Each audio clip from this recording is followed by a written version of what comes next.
Terima kasih pemirsa Anda kembali bersama kami dan kita masih akan berbincang bersama dengan Pak Arya Santoso, Presiden Director dari CSA Institute.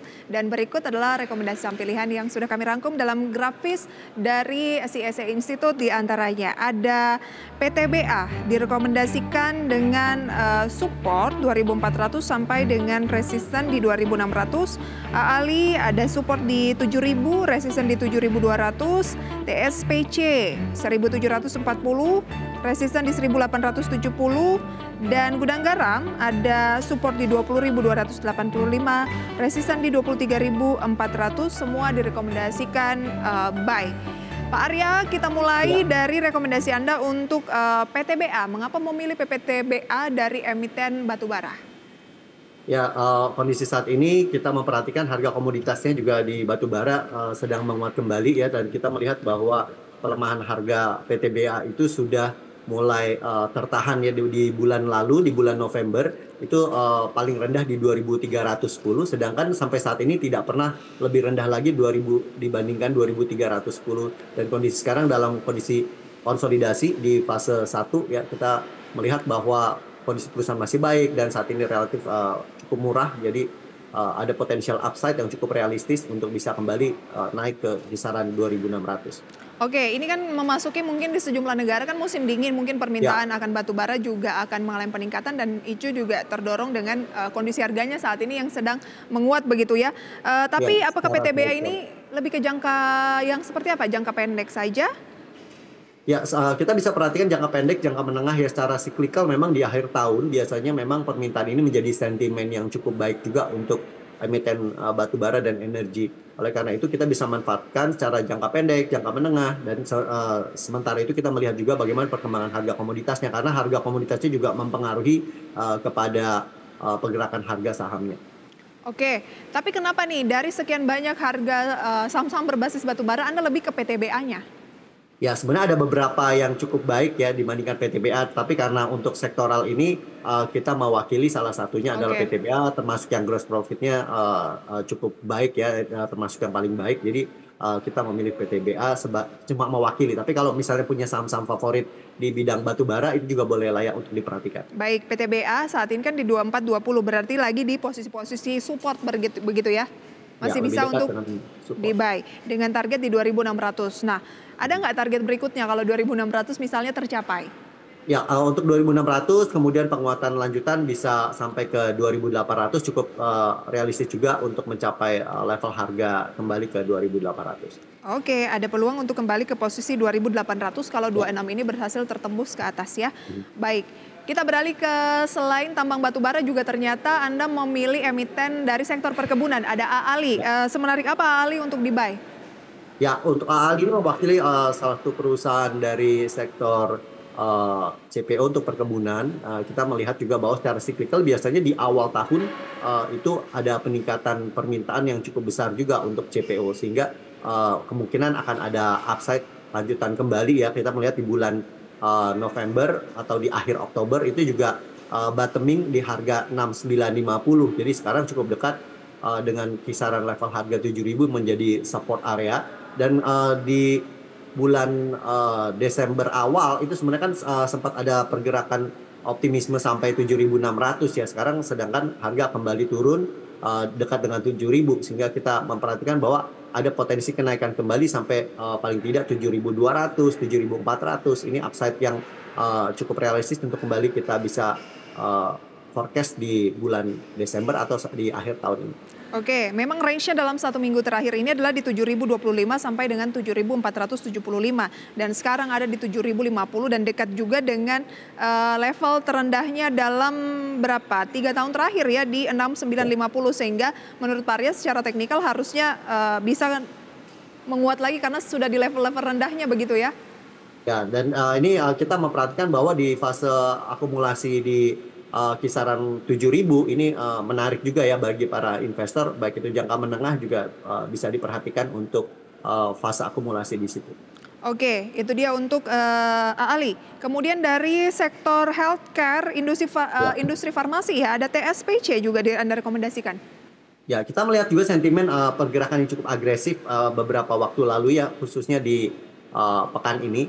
bahwa terjadi pergerakan inflow di sektor healthcare. Kita melihat seperti di KF ya, di IRA kita lihat itu ada pergerakan cukup agresif. Tapi kita memperhatikan bahwa TSPC ini masih relatif cukup murah ya, kinerjanya juga cukup baik dari tahun ke tahun, earningnya meningkat gitu, dan kita melihat walaupun pergerakan harga kenaikannya tidak terlalu agresif, tetapi merupakan salah satu emiten yang layak untuk dikoleksi untuk mendapatkan keuntungan, mendapat capital gain ataupun dividen. Oke, layak dikoleksi, tetapi memang tidak terlalu agresif. Kenapa layaknya itu di mana dibandingkan dengan emiten farmasi atau jasa kesehatan lain yang mungkin lebih melesat, apalagi ketika informasi COVID mulai merebak lagi di Singapura, kemudian juga pneumonia. Kenapa harus TSPC?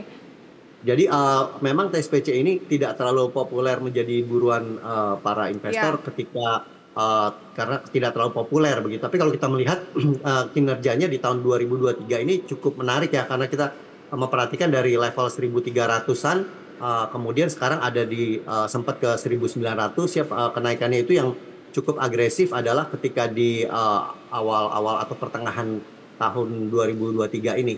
Jadi kita melihat kembali bahwa ketika disadari bahwa ini cukup murah begitu, kita melihat di bulan Mei, Juni itu peningkatannya cukup agresif dari 1.300-an ke 1.900-an. Ya, jadi memang secara persentase itu akan meningkat secara agresif ketika mulai disadari atau ada inflow kembali ya. Sekarang masih konsolidasi di kisaran 1.680 ke 1.900 di kisaran itu. Tapi relatif cukup aman, resikonya juga terukur ya, dibandingkan kita melihat bahwa sekarang banyak yang tidak ada inflow ke emiten, tetapi dropnya jadi sangat dalam gitu. Jadi bagi mereka yang ingin mengkoleksi, ini relatif cukup terukur resikonya juga. Baik, dari segi resiko juga lebih terukur begitu ya kalau ngomongin soal TSPC ini dibanding dengan emiten-emiten peers-nya.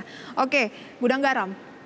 Ya, gudang garam menjadi salah satu pilihan. Kita melihat bahwa masih sustain ya, bisnisnya masih sustain. Kemudian kita memperhatikan harga sekarang juga relatif cukup murah ya, kemungkinan bisa ada upside lanjutan kembali ke kisaran 26.000, 24.000, 26.000, sehingga kalau kita perhatikan ketika bottoming di kisaran harga 20 ribuan, 21.000 ya, itu menjadi salah satu emiten yang juga cukup menarik ya untuk dikoleksi untuk jangka menengah. Tapi kalau berbicara mengenai pajak untuk rokok yang kembali mengalami peningkatan ini, apakah tidak akan cukup mengganggu untuk kinerja saham-saham industri rokok seperti gudang garam? Ya, biasanya peningkatan cukai atau misalnya kenaikan itu sebenarnya dari tahun ke tahun itu sudah bisa diperkirakan, dan itu rutin ya terjadi. Sempat misalnya ada penundaan atau kemudian dirapel jadi tiba-tiba kelihatannya besar gitu. Tapi kalau diperhitungkan dari tahun ke tahun itu secara natural memang ada kenaikan gitu, dan beban itu akan selalu menjadi bagian dari bisnis rokok ya. Ada kemungkinan di 2024 itu ada penundaan kembali sehingga tidak naik. Tapi kalau ada kenaikan pun sebenarnya itu terukur ya. Kita melihat bahwa perusahaan earningnya tetap bertumbuh dan tetap baik, positif ya earningnya. Jadi tidak sampai juga perusahaan jadi rugi gitu. Untungnya masih cukup besar, bahkan triliunan gitu. Jadi masih tetap hidup, perusahaan masih bisa tetap sustain bisnisnya. Oke, saat ini kan di 20.900, sementara Anda bilang support di 20.200, agak jauh. Jadi gimana? Apakah kita tunggu? Di 20.285. Jadi bisa buy on weakness kalau misalnya mau menunggu gitu ya sampai ada pelemahan lanjutan ke kisaran 20.300 gitu. Tapi kalau mereka yang sudah melihat bahwa ini udah cukup baik harganya, bisa cicil beli ya, strategi terbaik cicil beli. Jadi nggak usah FOMO, nggak usah mau agresif sekali gitu. Bisa mulai cicil beli di level harga sekarang sampai dekat dengan area support. Oke, bisa cicil beli sampai dekat area support karena level terendahnya dalam 6 bulan terakhir juga masih di 20.825 begitu ya. Tapi ya masih bisa dikoleksi sampai dengan 20.285 ya Pak Arya ya. Ada target 23.400. Baik, dan waktu menunjukkan pukul 9:01 pemirsa, di mana IHSG tepat di 7.150, naik 0,23% pada pagi hari ini pemirsa ya. Dan tadi sempat menguji level tertingginya pemirsa di 7.160, level tertinggi tahun ini. Nanti akan kita ulas Pak Arya dan juga pemirsa, kami kembali sesaat lagi. Terima kasih pemirsa, Anda kembali bersama kami dalam segmen Market Buzz. Penguatan signifikan sejumlah saham Taipan Prajogo Pangestu ini jelas juga berdampak pada peningkatan kekayaannya pemirsa. Dan Forbes mencatat lonjakan kekayaan Prajogo Pangestu spektakuler lebih dari 8 kali lipat ke posisi kedua. Dan berikut informasi seputar rilis daftar orang terkaya Indonesia 2023 versi Forbes. Dalam setahun terakhir, jumlah kekayaan Taipan Indonesia tercatat tumbuh fantastis, yakni 40% menjadi 3.900 triliun rupiah. Artinya setengah Taipan Indonesia lebih kaya dari tahun sebelumnya. Melonjaknya kekayaan Taipan Indonesia salah satunya ditopang oleh IPO di pasar modal, seperti Barito Renewables Energy atau BREN milik Prajogo Pangestu, dan Aman Mineral Internasional atau AMMN milik Kongsi Salim, Agus Projo, dan keluarga Panigoro. Majalah Forbes kembali merilis daftar orang terkaya Indonesia 2023, di mana Prajogo Pangestu melesat ke posisi kedua. Ya, lonjakan paling spektakuler tahun ini terjadi pada perusahaan petrokimia dan energi milik Prajogo Pangestu. Dengan peningkatan kekayaan bersihnya lebih dari 8 kali lipat, menjadi 43,7 miliar US dollar atau sekitar 677 triliun rupiah. Prajogo naik 5 tingkat ke posisi kedua untuk pertama kalinya. Dua emiten IPO baru miliknya, yakni produsen energi panas bumi Barito Renewables Energy dan penambang batubara Petrindo Jaya Kreasi, menjadi primadona pasar modal tahun ini. Adapun Hartono bersaudara tetap bertahan di posisi pertama meskipun kekayaan gabungan mereka hanya tumbuh sedikit menjadi 48 miliar US dollar atau setara 744 triliun rupiah. Dan berikut adalah 5 orang terkaya Indonesia 2023 versi Forbes.